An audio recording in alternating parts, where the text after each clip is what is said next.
Hi, my name is Dr. Benny Jose, and I'm a consultant cardiologist at Jupiter Hospital, Pune. And I'm going to speak about the topic of thrombolytics as part of the COVID 19 in cardiology session. As we know, there is always an increased risk of thrombus formation in COVID 19 pneumonia. Of all the thrombus formations, the venous thromboembolism or pulmonary embolism accounts for around 80%, whereas the remaining 20% is by stroke and myocardial infarction. Thrombotic complications in non-ICU patients is around 11.4%, whereas thrombotic complications in the ICU patients accounts for 29.4%. The overall pulmonary embolism or venous thromboembolism risk is 25% in COVID-19, and of them, the mortality is around 40%. 20% of people develop venous thromboembolism despite being on low molecular weight heparin. The overall risk of stroke, similarly, is around 0.9%. Although we don't have enough data of the incidence of myocardial infarction in COVID-19, previous data on influenza A virus shows that the incidence can be as high as 35%. In COVID-19, the majority of data of thrombus formation in arterial and or venous site is the data about venous thromboembolism, and it can range from as low as 11.5% to 69.2%. Thrombolysis in STEMI with COVID-19 has more risks than benefits. Contrary to the earlier statements released by ESC, ACC, etc., where they had initially planned an initial thrombolysis strategy instead of a PCI strategy, it really backfired because they found an increased mortality if thrombolysis is the initial strategy in STEMI. The reason being, here the mortality benefit of PCI was nullified, whereas pulmonary embolism and stroke already had thrombolysis as their standard of care even before COVID-19. The standard of care for STEMI was primary PCI. So what is this pathogenesis of thrombosis in these patients? It all starts with the resting platelet, which becomes activated platelets in the presence of an infection, releasing ADP, von Willebrand factor, chemokines, etc. The cytokine storm as well as the antiphospholipid antibody kind of syndrome also plays a part in the thrombus formation. We also have the tissue factor mediated extrinsic pathway that gets activated, and also an interesting phenomenon of neutrophil extracellular traps or NETs, which are basically extracellular proteases that form outside the neutrophils, which acts as a part of an innate immunity against influenza A viruses as well as the COVID virus.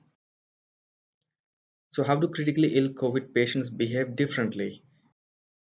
The majority of the patients who become critically ill have fairly well preserved lung mechanics. So that brought to the question whether is it really ARDS? The biopsy indeed showed that the picture was less likely that of ARDS and more of a pulmonary embolism picture. There were platelet and fibrin thrombi in the alveolar capillaries and small arteries of less than 1 millimeter in diameter in around 86% of patients. This led them to form an acronym for this particular kind of pathogenesis as microclots. As you can see, it stands for microvascular COVID-19 lung vessels obstructive thromboinflammatory syndrome. The thrombotic regions have diffuse and heterogeneous pulmonary microthrombi, whereas the non-thrombotic regions have dilated pulmonary arteries and leading to shunting. So these pathophysiologies are very similar to both portopulmonary hypertension and hepatopulmonary syndrome combined. So how do we manage this? Anticoagulation is already a win. Meta-analysis of 16 studies, which is the largest evidence for anticoagulation, shows that therapeutic heparin is better than prophylactic dose, and low molecular weight heparin has got a mortality benefit when initiated in high-risk patients in the COVID-19. But the data for thrombolysis is not so forthcoming.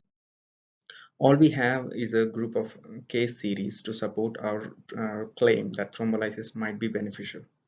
Two small case series were from Mount Sinai series of 4 patients and University of Colorado series of 3 patients. The The largest of the case series was a retrospective observational study of 12 patients with or without documented pulmonary embolism, but they had severe hypoxia requiring mechanical ventilation. Thrombolysis improved the PF ratio or the PaO to FiO2 ratio, but the mortality didn't change much and it was around 50%. Another case series of 7 patients by Price et al. Was where they started thrombolysis in patients after trying inhaled nitric oxide, epoprostenol, and prone ventilation. When all else failed, they started them on lysis, which was around 10 to 22 days from the symptom onset, it was very quite late into the disease process. The drug used was Altiplase and was given at a dose of 450 to 90 milligrams according to the patient's weight. There was no bleeding, there was improved PF ratio, but seldom to normal levels, which means there is a physiological improvement but with an uncertain mortality benefit. Currently, the use of thrombolytics is as a compassionate off-label use in critically ill patients with respiratory failure, but we still do not have data about the kind of dosage, the timing of initiation of these drugs, as well as the duration of treatment.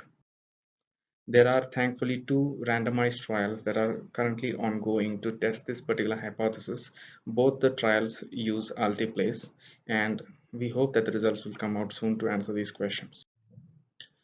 Ticagrelor as an antimicrobial was touted in one of the articles, and even it was proven to be having an antimicrobial activity against gram-positive organisms.